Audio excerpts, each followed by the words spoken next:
Hey everyone, welcome and welcome back to my YouTube channel. Hope all of you are doing well. Today in this video we will start lesson 12 of class 8 textbook and the chapter name is Someone, written by Walter John Delamere. So in this chapter we will do the poem analysis with Bengali meaning and we will also do deconstruction of the poem and the inner meaning of this poem. Okay, আমরা এই যে someone কেউ একজন কবিতাটা রয়েছে Walter জন ডেলামেয়ারের লেখা। এই কবিতাটা আমরা লাইন বাই লাইন অ্যানালাইসিস করব, ছাড়াও যে একটা কবিতার মধ্যে মিনিং রয়েছে সেই মিনিংটাকে বোঝার চেষ্টা করব। So let's start. সামওয়ান কেউ একজন, সামওয়ান মানে আমরা জানি কেউ একজন। ওয়াল্টার জন ডেলামেয়ার, কবির নাম Walter John de la Mare. Let's start. Walter John Delamere, 1873 to 22 June 1956, was an English poet, short story writer, and novelist. He is probably best remembered for his works for children and for his poem The Listeners. His career as a writer started from about 1895 and he continued to publish to the end of his life. In his poems, Delamere has described the English sea and coast, the secret and hidden world of nature. তাহলে কি বলছে এখানে? Walter John ডেলামেয়ার, যিনি এই কবিতাটার poet, জন্মগ্রহণ করেছিলেন 25 April 25, 1873, 1873 সালে, two 22 June, এবং মৃত্যুবরণ করেছিলেন 22 জুন 1956, 1956 সালে। ওয়াজ এন ইংলিশ পোয়েট, যিনি ছিলেন ইংরেজি কবি, ইংরেজি সাহিত্যের উপর কবিতা লিখেছেন তিনি। Short story writer and novelist, তিনি ছিলেন ছোট গল্পের লেখক অ্যান্ড নোভেলিস্ট এবং উপন্যাসিক।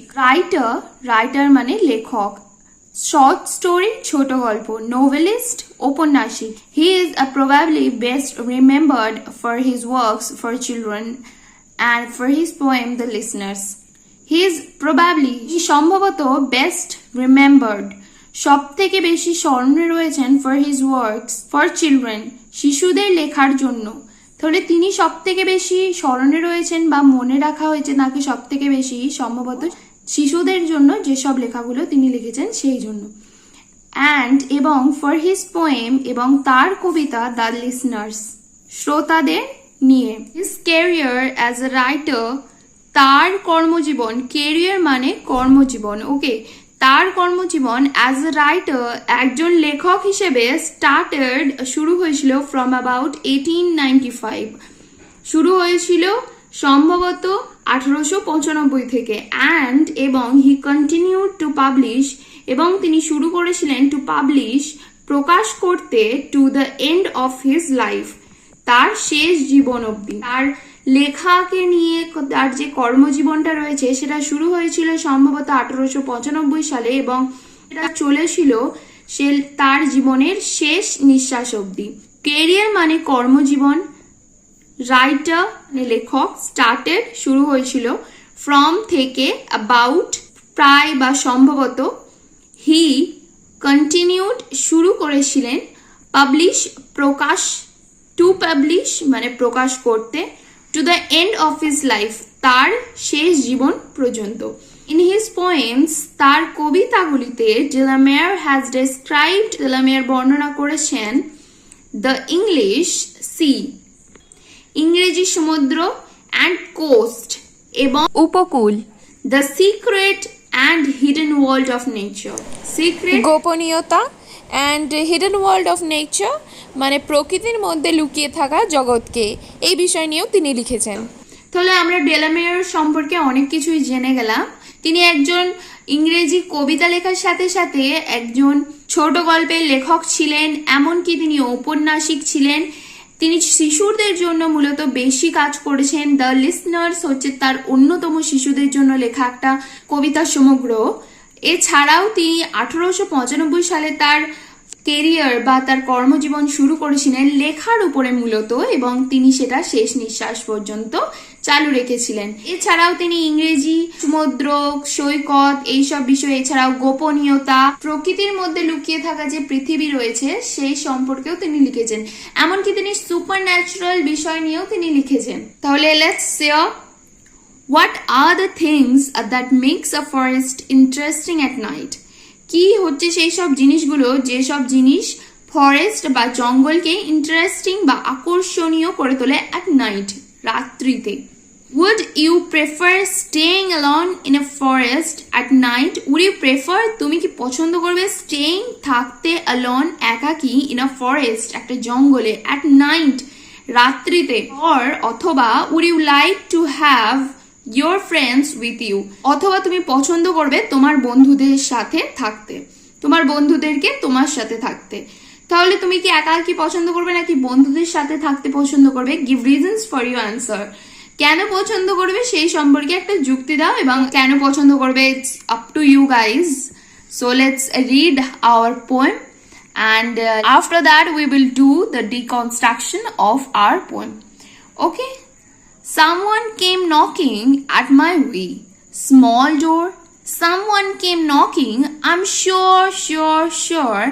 I listened, I opened, I looked to left and right, but not there was a stirring. In the still dark night, only the busy beetle tapping in the wall. Only from the forest the screech owl's call, only the cricket whistling while the dewdrops fall. So I know not who came knocking at all. Let's understand the theme of this poem. In this poem, the poet Walter Delamere narrates a scary experience of his life. One night the poet was inside his house, then suddenly some knocked at his small door.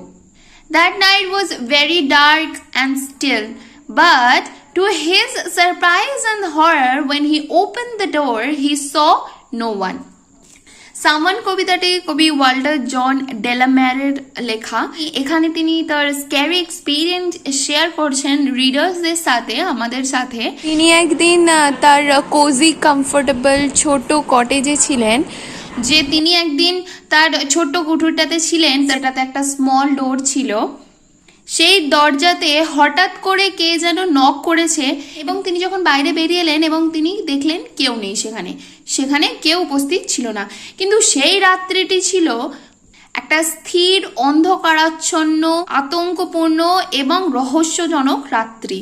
তার বাড়িটি যেহেতু জঙ্গলে ছিল, সাধারণত কোনো কেউ যদি এসে ডাকতো, কে চলে যাওয়ার টাইমে কোনো জঙ্গলে পাতা বা গাছপালা নড়ার শব্দ শুনতে পেতেন, কিন্তু তিনি বাইরে বেরিয়ে দেখলেন যে কেউ নেই। তাহলে কে এসেছিল তাকে ডাকতে, তিনি সম্পূর্ণ এই ব্যাপারটা তার রিডার্সদের উপরে ছেড়ে দিয়েছেন যে তোমরা ডিসাইড করো কে এসেছিল ডাকতে।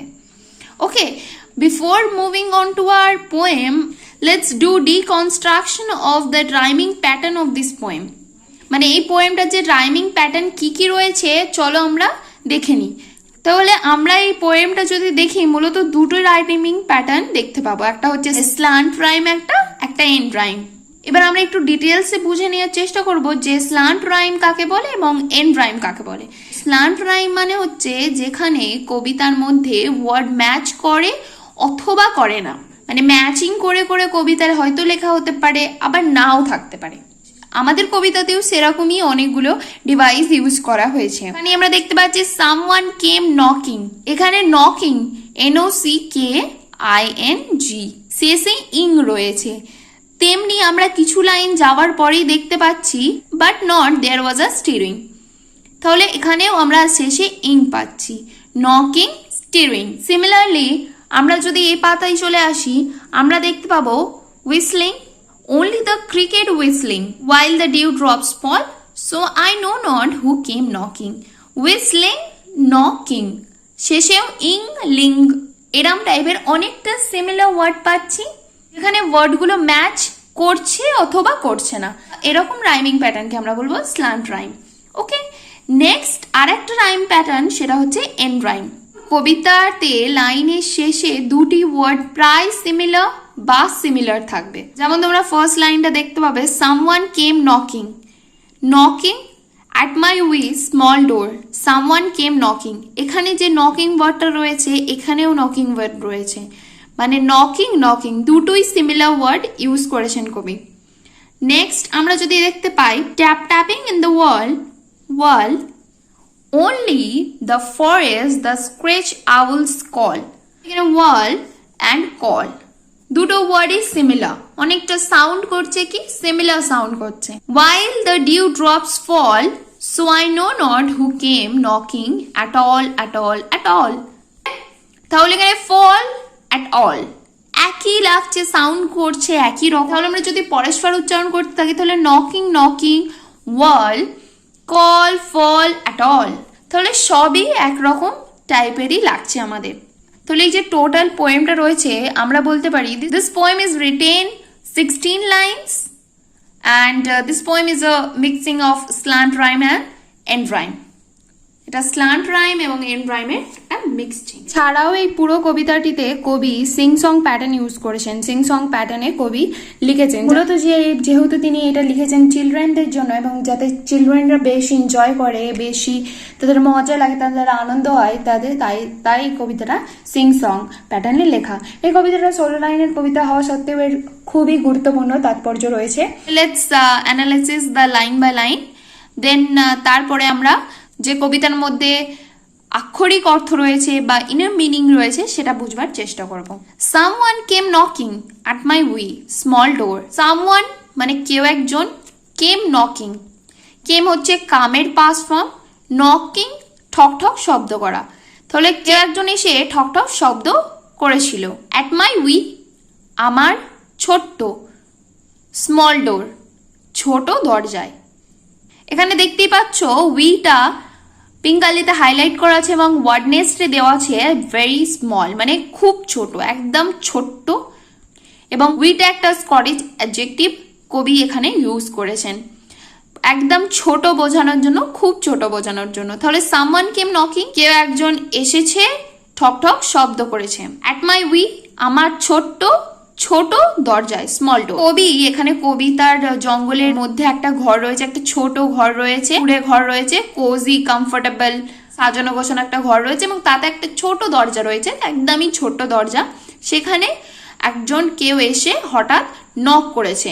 সামওয়ান কেম নকিং, কবি আবার বলছেন যে সামওয়ান কেম নকিং কেউ একজন এসেছে ঠক ঠক শব্দ করেছে। I am sure sure sure আমি নিশ্চিত নিশ্চিত নিশ্চিত। কবি এখানে নিশ্চিত নিশ্চিত নিশ্চিত 3 বার ইউজ করেছেন, কারণ আমাদের মনেই হতে পারে যে কবি তো রয়েছেন একটা জঙ্গলের মধ্যে এবং যেহেতু কবি একা থাকতেন সেখানে হঠাৎ করে কেউ কেন যাবে, তাই কবি বোঝাতে চাইছেন যে I am sure sure sure আমি নিশ্চিত নিশ্চিত নিশ্চিত যে কেউ এসেছিল এবং ঠক ঠক শব্দটা করেছে। সেটা আমাদের বোঝানোর জন্য তিনি বলছেন, কারণ কবিতার মধ্যে এমনই ঘটনা ঘটেছে যে কবি না নিজের মধ্যে ঠিক করতে পারছে, তাই তিনি রিডার্সদের কাছে কোয়েশ্চেন করছে যাতে রিডার্সরা ডিসাইড করে যে তার সাথে ঘটনাটা কেন হয়েছে। এখানে দেখতেই পাচ্ছ 3 বার শিওর শিওর শিওর রয়েছে, নিশ্চিত কথাটা 3 বার উল্লেখ করেছেন। তার মানে তিনি জোরপূর্বক ভাবে বলছেন যে আমি নিশ্চিত যে কেউ এসেছিল আমার ঘরে। এবং 3 বার ব্যবহার করার কারণ এটাও হতে পারে, কারণ আমরা যখনই যেখানে যাই কোনো জায়গায় আমরা যখন নক করি আমরা 3 বার আওয়াজ করি, যে ঠক ঠক ঠক 3 বার আওয়াজ করি, তাই তিনি ওটাকেও ডিফাইন করার জন্য 3 বার ইউজ করেছেন। আমি শিওর শিওর শিওর আমি নিশ্চিত নিশ্চিত নিশ্চিত। I listened I opened I looked to left and right. I listen আমি শুনেছিলাম, আই ওপেন্ড আমি খুললাম, I looked to left and right আমি দেখেছিলাম, টু লেফট অ্যান্ড রাইট বাঁ দিক থেকে ডান দিকে। বাট কিন্তু not there was a stirring, not মানে nothing, there was a stirring movement, মানে সেখানে কোনো নড়াচড়া বা আলোড়ন সৃষ্টি হয়নি, সেখানে কোনো নড়াচড়া দেখা যায়নি। যেহেতু তিনি শুনেছেন, তিনি স্পষ্ট শুনেছেন, তিনি তারপরে গিয়ে দরজাটা খুললেন, খুলে দেখলেন যে কেউ নেই। তারপরেই তিনি বাঁ দিক থেকে ডান দিকে দেখছেন, মানে দরজা থেকে বেরিয়ে তিনি সামনে দেখলেন কেউ নেই, জঙ্গলের মধ্যে বাঁ দিক থেকে ডান দিকে দেখছেন, তাও দেখছেন কেউ নেই। তিনি বলতে চাইছেন যে তিনি ঘরের ভিতর ছিলেন এবং যাতে ঠোকার শব্দ পেয়ে তিনি বাইরে এলেন, তিনি স্পষ্ট শুনেছিলেন এবং তিনি যেই দরজাটা খুললেন দেখতে পেলেন সেখানে কেউ উপস্থিত নেই। ইতিমধ্যেই তিনি তারপরেই সঙ্গে সঙ্গে বাঁ দিক থেকে ডান দিকে তাকাচ্ছেন যে হয়তো কেউ দরজাটা এমনি ঢুকেছে এবং বাঁ দিকে ডান দিকে থাকতে পারে। তিনি তার জন্য দেখার জন্য যে বাইরে বেরিয়ে এসেছেন এবং বাঁ দিক এবং ডান দিক উভয় দিক দেখতেন, তিনি দেখতে পাচ্ছেন যে but not there was a stirring, সেখানে কোনো নড়াচড়ার শব্দ নেই, সেখানে কোনো নড়াচড়া নেই, সেখানে কোনো মুভমেন্ট নেই, সেখানে কোনো আলোড়ন নেই। মানে যদি কেউ এসে দরজাটা নাড়িয়েও দিয়ে থাকে সে নিশ্চয়ই বাঁ দিক বা ডান দিকে থাকবে, কিন্তু কবি দেখছেন বাঁ দিকে ডান দিকেও তো নেই। আবার যে তিনি জঙ্গলে আছেন যেহেতু গাছপালা বা পাতাগুলো নড়বে বা নড়ছে তিনি দেখতে পাবেন, কিন্তু সেটাও হয়নি। একদম সবকিছু কি রয়েছে, স্টিল রয়েছে, একদম স্থির রয়েছে। নেক্সট লাইনে আমরা পড়ছি দেখো, in the still dark night. তাহলে কি রয়েছে, in the still dark night, তাহলে সেই স্থির ডার্ক মানে অন্ধকার, সেই গভীর স্থির রাত্রিতে কে নক করে গেল সেটা তো কবি বুঝতে পারছেনই না, এবং কোথায় চলে গেল সেটাও তিনি বুঝতে পারছেন না। কারণ চলে গেলে হয়তো পাতা বা গাছপালা কিছু তো নড়বে, কিছু তো শব্দ তিনি পাবেন, সেটাও পাচ্ছেন না। সম্ভবত একটা রোমাঞ্চজনক বলতে পারো, আবার ভয়েরও বিষয় বলতে পারো, কারণ যেহেতু তিনি জঙ্গলে একা রয়েছেন। Only the busy beetle tap tapping in the wall. Only the busy beetle, beetle মানে আমরা এক ধরনের পোকা বলতে পারি বা গোবর পোকা বলতে পারি। শুধুমাত্র ব্যস্ত গোবর পোকাটি tap tapping in the wall. Tap tapping মানে ট্যাপ ট্যাপ বা আলতো বা একটা শব্দ করছে ইন দ্য ওয়াল, দেওয়ালেতে। বাইরে বেরিয়ে এলেন এবং তিনি দেখতে পেলেন যে সেখানে কেউ নেই, অথচ তার দরজাতে একটা তিনি স্পষ্ট শুনেছেন যে ঠক ঠক করে শব্দ হচ্ছে। তো বাইরে এসে কাউকে দেখতে না পাওয়ায় তিনি এটা বুঝতে চাইছেন যে বাকি আর কোথা থেকে শব্দ আসছে, কোথা থেকে তিনি শব্দ আসছে সেটা পর্যবেক্ষণ করতে চাইছেন, সেটা তিনি মূলত জানতে চাইছেন। তিনি যখন তারপর ভালো করে ধ্যান দিচ্ছেন তিনি দেখতে পাচ্ছেন যে একটা দেওয়ালে একটা পোকা, গোবর পোকা ট্যাপ ট্যাপ আওয়াজ করছে। এই ট্যাপ ট্যাপিং যে ওয়ার্ডটা রয়েছে এটার মাধ্যমে কবি রিডার্সদের মনে একটা স্পেশাল ইফেক্ট সৃষ্টি করার চেষ্টা করেছে, যে এটা কবিরা ইউজ করেন এরকম ওয়ার্ড, এটাকে বলা হয় লিটারারি ডিভাইস বা লিটারারি সেন্স। কবিতা পড়ার সময় ইমাজিনারি পাওয়ারটাকে ইনক্রিজ করার জন্য ইউজ করা হয়। There are 5 kind of literary devices are forms. First হচ্ছে অল ফ্যাক্টরি, যেটাকে আমরা স্মেল বলতে পারি, মানে কবিতার মধ্যে স্মেলের উল্লেখ থাকে যেখানে আমরা বুঝতে পারি, যেন মনে হয় যে আমরা সত্যিকারের সেই স্মেলটা নিচ্ছি। তারপর রয়েছে ভিজুয়াল, সি অর লাইট, মানে ভিজুয়ালাইজেশন করার জন্য দেখারে একদম মনে হয় যেন তারা নিজেরা দেখছে, তারা সি অর লাইট, তারা নিজেরা দেখছে বা তারা নিজেরা ফিল করতে পারছে সেই জিনিসটা, সেরকম করার জন্য। যেমন তোমরা যখন এটা পড়লে যে স্টিল ডার্ক নাইট, যখন এই লাইনটা পড়লে তখনই তোমাদের মনে একটা ইমেজ ভেসে উঠলো, কিসের, যে অন্ধকার রাত্রি, রাত্রিটা অন্ধকার ছিল, সেরকম একটা ভিজুয়াল ইমেজ তোমাদের মনের মধ্যে ফুটে উঠলো। তারপরে রয়েছে গাস্টেটারি বা টেস্ট। কবিতার মধ্যে এমন জায়গায় এমন কোনো স্থানে টেস্টের উল্লেখ থাকলে সেটা আমাদের মনের মধ্যে মনকে এফেক্ট করে। তারপরে রয়েছে অডিটরি বা সাউন্ড, যেটা এখানে ইউজ করা হয়েছে। সাউন্ডটা কেমন ছিল, ট্যাপ ট্যাপ সাউন্ড ছিল, সেটা আমরা যেই শুনছি যে ট্যাপ ট্যাপিং সাউন্ডটা যেন মনে হচ্ছে আমরা ফিল করতে পারছি সেই সাউন্ডটা, যে হ্যাঁ এরকম একটা ট্যাপ ট্যাপিং সাউন্ড ছিল। তারপরে কিছুক্ষণ পরেই আমরা এখানে হুইসলিং দেখতে পাচ্ছি, সিজ দিচ্ছে, তখনই আমরা বুঝতে পারছি যে শীষের একটা যেন শব্দ আসছে। তারপর রয়েছে ট্যাকটাইল বা টাচ, টাচ স্পর্শ করলে, যেমন স্পর্শ বলতে পালকের মতো স্পর্শ, এরকম অনেক লাইন থাকে যেগুলো কবিরা মূলত ইউজ করেন তাদের কবিতাতে, সেগুলো রিডার্সদের মনেও আবেগপূর্ণ করে তোলার জন্য এবং রিডার্সদের মধ্যে একটা ভিজুয়াল ইমেজ সৃষ্টি করার জন্য। তাহলে এখানে tap tapping in the world, ট্যাপটা আমরা মূলত যখন আমরা ফোনকে ট্যাপ করি, এখানে ট্যাপ করি, এখানে ট্যাপ করি, সো এরকম একটা ট্যাপ ট্যাপ ইউজের একটা সাউন্ড হচ্ছিল। অনলি ফ্রম দ্য ফরেস্ট, জঙ্গল থেকে, ফ্রম দ্য শুধুমাত্র জঙ্গল থেকে, the screech owls call, screech owls, owl মানে পেঁচা আমরা জানি, অ্যাপোস্ট্রফি এস আছে, তার মানে এর বোঝাচ্ছে আউলের কল মানে ডাক। তাহলে স্ক্রিচ ওয়ার্ডটা আমরা কখন পাই, যখন ধরো কোনো হরর, মেইনলি হরর মুভিতে বা হরর কোনো বিষয়ে তোমরা দেখতে পাবে যে যখন দরজা খোলা হয় বা কোনো কিছু দেওয়া হয়, সবকিছু শান্ত রয়েছে, হঠাৎ যখন দরজা খোলা একটা ক্যাচ টাইপের কানে লাগা শব্দ হয়, যেটা সেই স্থির পরিস্থিতিটার পক্ষে খুবই বেমানান। এই আওয়াজটা যেন সাক্ষ্য দেয় স্থির গভীর রাতের, সেই স্কেচ করে একটা আওয়াজ আসে। তারপরে তোমরা দেখতে পাবে যে যখন জোরে স্পিডে বাইক চালানো হয়, তারপরে যখন আমরা ব্রেক দিই তখন তারপরে একটা ক্যাচ টাইপের আওয়াজ হয়। এই আওয়াজটা কেন, আউলের ডাকটাকে কেন এই হলো, কারণ চারিদিকটা এত শান্ত। কবি ফার্স্টে দেখলেন যে ট্যাপ ট্যাপ করছে ওই বিজি বিটল, নেক্সট তিনি এসে দেখছেন যে আউলের ওই ডাকটা। ওই শান্ত পরিবেশে, গভীর রহস্যপূর্ণ পরিবেশটাতে এই প্যাঁচার ডাকটা যেন ওই হরর মুভির মতোই সাক্ষ্য দিচ্ছে, একটা কবিকে আতঙ্কের সৃষ্টি করছে। The cricket whistling while the dew drops fall, এবং শুধুমাত্র ঝিঝি পোকার শীষ while the dew drops fall, যখন শিশির পড়ে। তাহলে তিনি আরো দেখতে পাচ্ছেন যে কি হচ্ছে, হুইসলিং দিচ্ছে কে, ঝিঝি পোকাটার হুইসলিং আসছে while। তাহলে এটাও একটা তোমরা অডিটরি সাউন্ড আমরা বলতে পারি। কবি আমাদের মনে হচ্ছে যেন আমরা সত্যি হুইসলিং শুনতে পাচ্ছি। while যখন the dew drops fall, dew drops সেই শিশিরটা পড়ছে, টপ টপ করে যখন শিশিরটা একটা টপ পড়ছে তখন ক্রিকেটটাও হুইসলিং দিচ্ছে, আবার পড়ছে আবার হুইসলিং দিচ্ছে, দুটো যেন সাউন্ড ম্যাচ করে করে হচ্ছে। তাহলে ওই জন্যই উনি উল্লেখ করেছেন only the cricket whistling while the dew drops fall. So I know not who came knocking at all, at all, at all. So I know not. সুতরাং আমি জানি না who came knocking, কে এসেছিল এবং ঠক ঠক শব্দ করেছিল, at all, at all, at all। মানে আমরা পরস্পর অনেকগুলো শব্দ দেখতে পেলাম। when dew drops fall, dew drops পড়ছে, শিশির পড়ছে, প্রথমে পাতায় পড়ছে, তারপর মাটিতে পড়ছে, একটা শব্দ হচ্ছে। তারপর ক্রিকেট হুইসলিং, ক্রিকেটরা হুইসল করছে, স্ক্রিচ আউলস কল, আউল প্যাঁচার আমরা ডাক শুনতে পাচ্ছি, এবং tap tapping in the wall কে, বিজি বিটল। এই শব্দগুলো কবি শুনছেন, ভালো করে পর্যবেক্ষণ করছেন এবং তিনি বোঝার চেষ্টা করছেন যে কে এসেছে। সেই নক করার শব্দের সাথে তিনি এগুলোকে ম্যাচ করার চেষ্টা করছেন, কিন্তু এগুলো আদৌ ম্যাচ করছে না।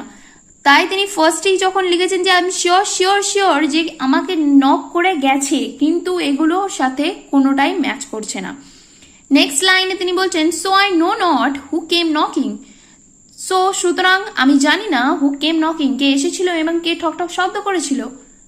কারণ যেহেতু এতগুলো আওয়াজ শোনার পরেও, যেহেতু তিনি জঙ্গলে একা রয়েছেন, এতগুলো শব্দ হচ্ছে, তিনি পরস্পর শব্দগুলো পর্যবেক্ষণ করছেন এবং মেলানোর চেষ্টা করছেন তার আগে শোনার শব্দের সাথে, এবং ম্যাচ করছে না যখন দেখতে পাচ্ছেন, তাই তিনি বলছেন যে সো আই নো নট, আমি জানি না হু কেম নকিং, কে এসেছে এবং কে দরজা ঠুকেছে, কে ঠক ঠক শব্দ করেছে। at all, at all, at all, আদৌ আদৌ আদৌ, আমি আদৌ জানি না যে কে এসেছে, কে দরজা ঠুকেছে, কারণ যে শব্দগুলো আমি বর্তমানে শুনতে পাচ্ছি সেগুলো একটাও আমার শোনা শব্দের সাথে ম্যাচ করছে না। ওয়াল্টার ডেলা মেয়ার তিনি এগুলোই আমাদের বোঝাতে চেয়েছেন। এই হচ্ছে আমাদের line by line analysis of this poem. এবার নেক্সট আমরা ডিপার মিনিংয়ে যাচ্ছি বা আক্ষরিক অর্থ। আক্ষরিক অর্থ অনুসারে আমরা যদি বলতে পারি যে সত্যিই কি ওয়াল্টার ডেলামেয়ার সেদিনকে কোনো শব্দ শুনেছিলেন, নাকি সেটা তার মনের ভুল ছিল, এই বিচারটা কিন্তু তিনি রিডার্সদের করতে বলেছেন। এটা মূলত রয়েছে শিশুদের জন্য, চিলড্রেনদের জন্য তিনি কবিতা লিখেছেন অনেক। এটা মূলত চিলড্রেনদের জন্য যেহেতু, তাই তিনি বলতে চাইছেন, ওয়াল্টার ডেলামেয়ার বলতে চাইছেন, they can imagine for themselves this type of scenario, they can imagine for themselves. Actually, he wanted to encourage children that you imagine, you decide that who was the person. তুমি decide করো, তুমি বলো যে সেদিন কে এসেছিল। তাদের কবিতা পড়ার প্রতি এবং কবিতা জানার প্রতি ইমাজিনারি পাওয়ার বাড়ে। যখন ওই শব্দগুলো শুনছিলেন, কবি অ্যাকচুয়ালি নিজেকে কনভিন্স করার চেষ্টা করেছিলেন যে হয়তো এই শব্দগুলোই আমি শুনেছি, আমি ভুল শুনেছি। তারপরে তিনি বলছেন যে so I know not who came knocking at all, at all, at all. Match করার পরে তিনি বলছেন যে না, এই শব্দগুলো এক নয়, এবং আমি জানি না যে সেদিন কে এসেছিল। তিনি রিডার্স দেখারে বোঝাতে চাইছেন যে this is something like super natural পাওয়ারের দ্বারা এটা হয়েছে, কোনো সুপার ন্যাচুরাল পাওয়ার বা তার ইলিউশন সেখান থেকেই হয়েছে। এটা একটা পয়েন্ট হতে পারে। নেক্সট আমরা এটাও বলতে পারি যে কবি যেহেতু জঙ্গলে একা ছিলেন, তিনি লোনলি, তিনি একাকী ছিলেন, তাই সেই লোনলিনেস থেকেই হয়তো এই জিনিসটা হয়েছে। এবং একা রয়েছেন, আবার তার উপর গভীর রাত্র, এবং তার উপর তিনি রয়েছেন জঙ্গলেতে। একটা গা ছমছম ভাব এমনিতেই থাকে, যেহেতু উই আর হিউম্যান বিইং, আমাদের মধ্যে ভয় সবসময় কাজ করে, তাই সেই একাকিত্ব বা লোনলিনেস থেকে এই ঘটনাটা তার হয়েছে বলে তার মনেরও ভুল হতে পারে, কিন্তু তিনি বলছেন যে তিনি নিশ্চিত। তাই পুরো সিদ্ধান্তটাই তিনি চাইছেন যে চিলড্রেন ডিসাইড করুক, রিডার্স ডিসাইড করুক। So this is the poem analysis and this is the deeper meaning of it. So let's move to our activities. So before moving on to our activities, so let's remark that you need to learn the new words. Please note down all of these words as I said before. Don't forget to note this one also. Okay, let's move. Activity 1, tick the correct alternative. সঠিক উত্তরটাকে আমাদের কি করতে হবে? Tick দিতে হবে. The door was big, small, wide. Of course the door was small because we read that at my wee small door. আমার ছোট্ট দরজায়. The poet looked, কবি দেখেছিলেন ব্যাকওয়ার্ড অ্যান্ড ফরওয়ার্ড, পিছনে দেখেছিলেন, সামনে দেখেছিলেন, আপ অ্যান্ড ডাউন, ওপর নিচে, না টু লেফট অ্যান্ড রাইট. এটা small.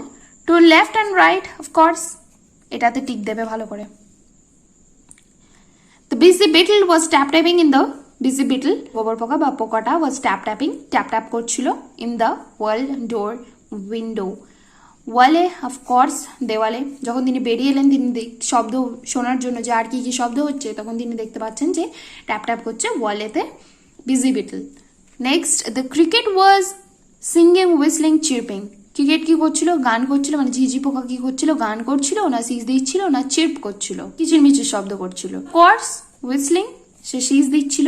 Next activity 2, someone came knocking at এখানে দেওয়া আছে দেখো, at my wee small door. তাহলে সেরকম সিমিলারলি তোমরা লিখবে এখানে the poets wee small door. There was no stirring in, এখানে কোনো আলোড়ন বা নরণচরণ ছিল না বা গতি ছিল না. ইন, এখানে দেওয়া আছে দেখো, in the still dark night.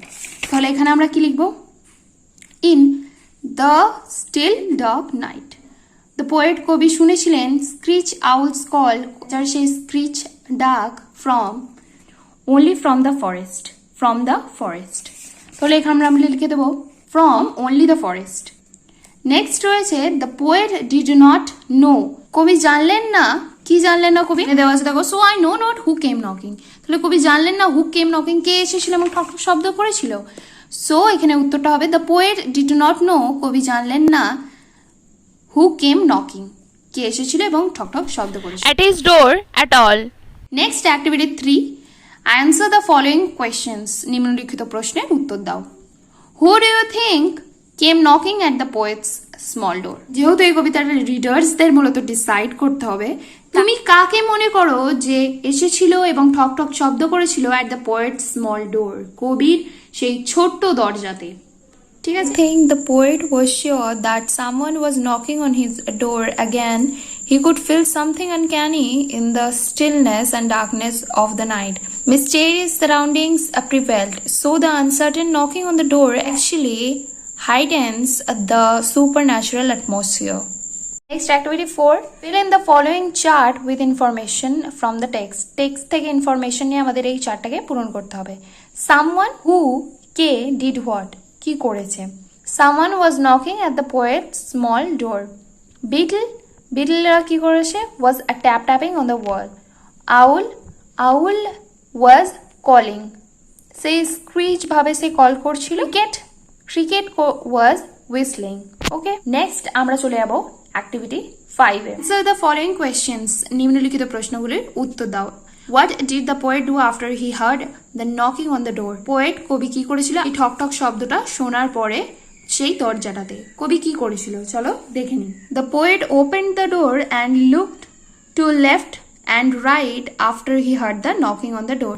কবি দরজাটা খুলেছিল এবং বাঁ দিক থেকে ডান দিকে দেখেছিল যখন সে শব্দটা ঠক করার শব্দটা শুনতে পেয়েছিল. Next, what was the night like?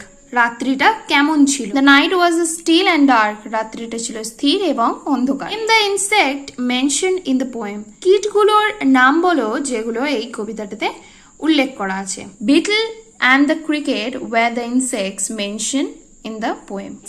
Why does the poet use the expression at all thrice in the last line of the poem? Poet used the expression at all thrice in the last line to suggest that he did not know who came knocking, but still the dark night gave him a mysterious feeling that there was someone knocking on the door. The mayor dashed to Pune next week. Go. The mayor, third person singular number, dashed to Pune next week.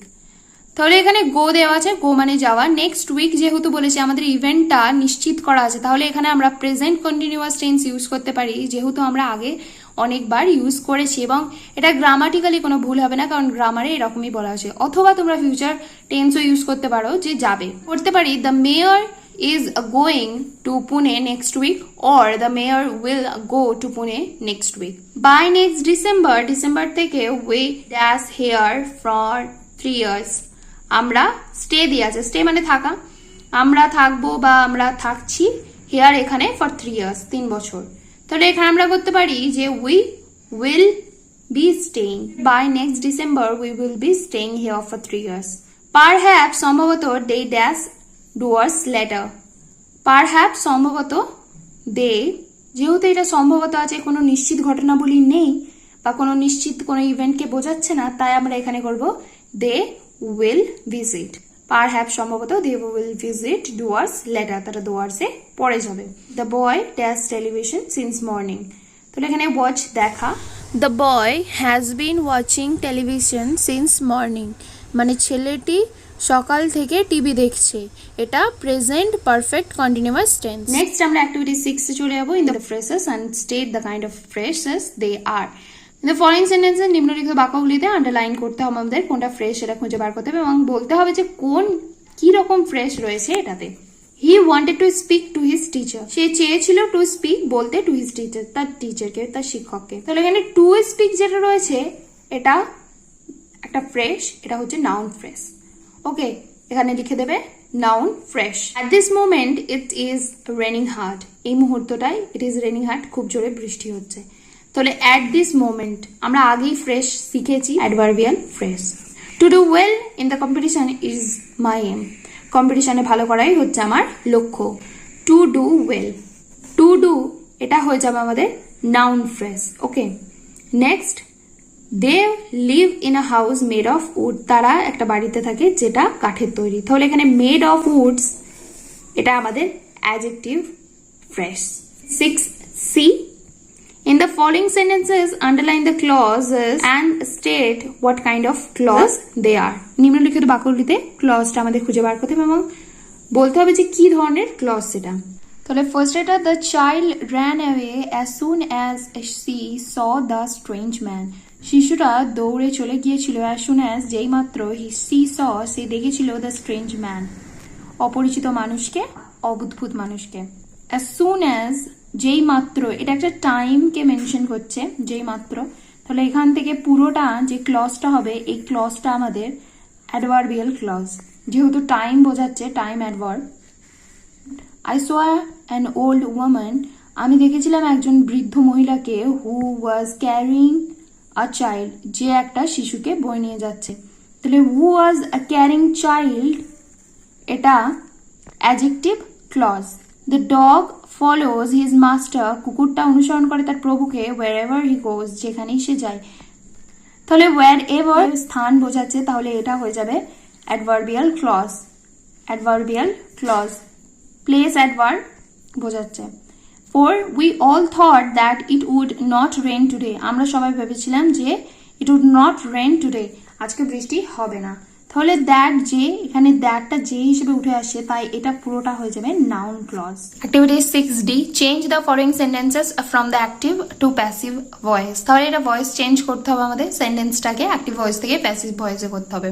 India won the world cup in cricket recently, India Bharat জিতেছিল বিশ্বকাপ in ক্রিকেটেতে recently, সাম্প্রতিক কালে। The world cup was won in cricket recently by India. or the World Cup in cricket was won by India recently, cricket খেলায় বিশ্বকাপ জেতা হয়েছিল ভারতীয়ের দ্বারা সাম্প্রতিক কালে। নেক্সট দুয়েরটা, the teacher was a teaching English, শিক্ষক মহাশয় ইংরেজি শেখাচ্ছিলেন। এটা পাস্ট কন্টিনিউয়াস টেন্সে দেওয়া আছে, তাই আমাদের এখানে বিইংটা নিয়ে আসতে হবে। তাহলে ইংলিশ ওয়াজ বিইং, পাস্ট পার্টিসিপল ফর্ম লিখতে হবে আমাদের টিচের, টিচ টট টট।